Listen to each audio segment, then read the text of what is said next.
Быел Габдулла Тукай исемендәге дәүләт премиясенә 19 кеше дәгъва кыла. Араларында шагыйрьләр, рәссам, сынчы, архитектор, тарихчы һәм фотографлар бар. Намзәтләр исемлегенә 3 театр коллективы да кертелгән. Бу көннәрдә алар төрле чараларда катнаша, тамашачы белән очраша. Тулырак киләсе видео язмада. Тәрәзәсе дә булмаган Столыпин вагоннарына тутырдылар да. Бикләп куйдылар.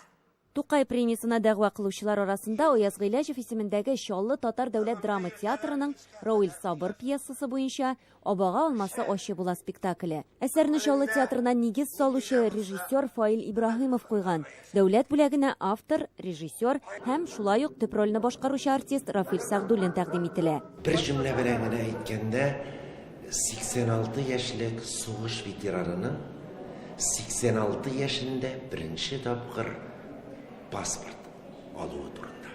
Спектакль сугыш газаплары, сугыш афәтләре турында, гөнаһсызга рәнҗетелгән кешеләр турында һәм безнең ни кызганыч безнең тирәбездә булган менә шул гөнаһсыз кешеләрне рәнҗетергә әзер торучы кешеләр турында. Котышкыч темалар һәм ни гаҗәбе һәм кызыгы шунда спектакль бүгенге көндә дә актуальлыгын югалтмый. Спектакль беренче тапкыр 2010 елда куела һәм озак еллар уйнала. Ә инде узган ел яңа бинага күчкәч, аны яңартып сәхнәләштерәләр. Чаллы театрыннан 2 намзәт Шамил Идиятуллинның әсәре буенча «Шәһәр нокта Брежнев» спектаклен Татар яшьләре форумы тәкъдим иткән.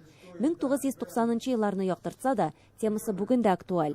Ата-ананың гел эштә булуы, балага игътибар җитмәве. Дәүләт бүләгенә тулы бер төркем автор, режиссер, тәрҗемәче, актерлар дәгъва кыла. Иң беренчедән менә бу зур шәхесләр арасында, шушы мәртәбәле кешеләр арасында номинант булуы да зур бәхет. Киләчәктә менә шушы кешеләр белән бер ай буе номинантлар исемлегендә йөрдем дип горурланып әйтерлек тә була. Менә шунысы да зур куаныч, зур бәхеткә ия. Бу кешенең тормышында бер генә тапкыр бирелә торган әйберләрнең берседер дип уйлыйм. Шуңа күрә без бик бәхетле.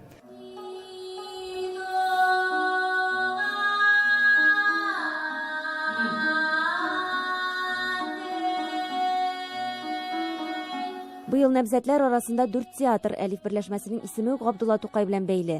Туган тел шигыре нәкъ менә Әлиф хәрефе белән башлана. Берләшмә инде бер спектакль өчен алтын битлек премиясын алырга һәм чит илләрдә Париж, Румыния, Мексика, Алжир, Япониядә эшләп өлгерде. Һәр куелышлары татар халкының язмышы һәм яшәеше турында.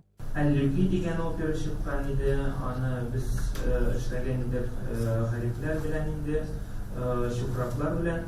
Ни өчен? Чөнки кайбер күпкенә хәзер кешеләр татар телен аңламый да, сөйләшми дә. Безнең өчен аңламаган, сөйләшмәгән кеше, үз телендә сөйләшмәгән, ул үзе дә ниндидер гарипкә әйләнә. Үзенең мәдәниятен аңламый, телен дә аңламый. Шуңа күрә ул безнең икенче спектакль булган иде, һәм башка спектакльләр инде.